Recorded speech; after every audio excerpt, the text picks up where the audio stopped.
Party, Peter Gregory Obi. I want to say thank you very much for joining us on this very special day. And we want to say to you, first of all, kicking off things, you have cast your vote. Talk to us about the turnout. Governor Wike complained about failure in his own end in Rivers State, Obiakpo, and the polling unit there. Talk to us, how was voting accreditation, first of all, then voting in your own polling unit? Well, mine is, I would say, is fairly okay. I came to the polling unit, queued up like every other voter. I think I was number 20-something.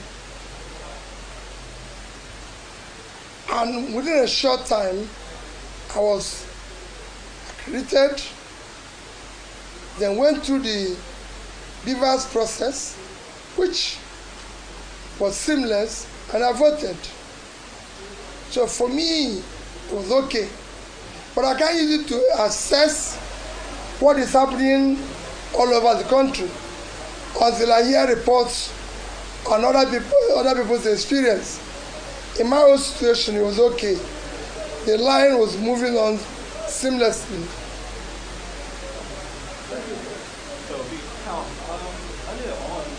For these elections, there were concerns that the Southeast people might be under some kind of influence, that they might not come out en masse to vote. And even Ohanes Indigbo had to come out, to appeal to people to come out and vote. So what are your thoughts from where you are in Anambra and to a larger extent in the Southeast? How would you assess people's response to vote in these very crucial elections? Well, I can tell you that from where I stand, the people's response were very, very okay. You know, the Southeast issue of election and everything, I'd always said it's somehow exaggerated, because I remember when we started campaign, people said we will not be able to campaign in the Southeast.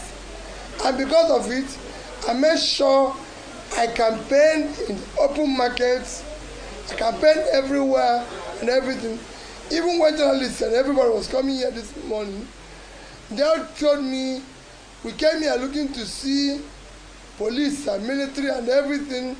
And I said to them, I'm in my village. I cannot be sitting here with tanks and police or security in my village. And we live like common family.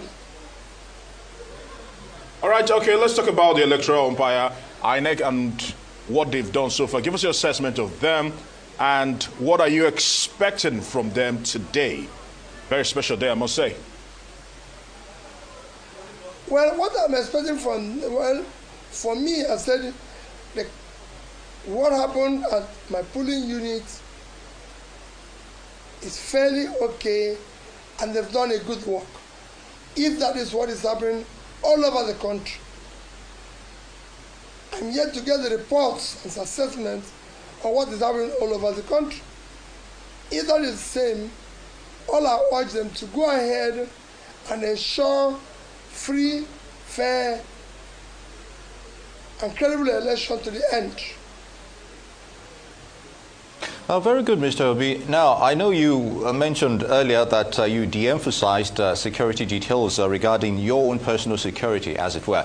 But generally, I think to a large extent, 300,000 plus security personnel have been deployed by the police so far. But in Anambra, how would you describe their deployment in relation to these elections? Well, I don't know what is happening. Like I said, for me, I've campaigned all over Nigeria. I've campaigned in the Southeast, and I feel there's insecurity all over Nigeria. That of the Southeast is not exceptional, rather it's often been exaggerated. And they tend to listen to some rogue actors making statements that are not factual, or showing videos that don't exist. Videos that are of what has happened in the past. and using it to compare what is happening today. I've been in Anambra a few days now, moving around. I've not had any reason to say, oh, well, it's very insecure. All right, Mr. Peter Obi, please talk to us. What do you make of the situations that are reaching us that the Labour Party logo is missing on some ballot papers? All right, people express concern, especially in Ondo State. Talk to us about this. Well, we expected in the ballot paper to show clearly the LP sign is not there, and somebody had told me that in some states the logo is completely missing. Well, I'm worried. I don't know why it should be. I think now is we should have been going the way other smaller nations of Africa is doing, like Ghana, where they don't only have the names, you have your picture, boldly written, and the party. After the number of people contesting the election is only 18 of us. They should have had our pictures and everything, but I'm not complaining. It's a process. All right, Mr. Peter Obi of the Labour Party, presidential candidate of the Labour Party, would like to thank you for taking the time to speak with Arise News. Good to have you, and we wish you the best of luck. And now we'll continue with our discussion.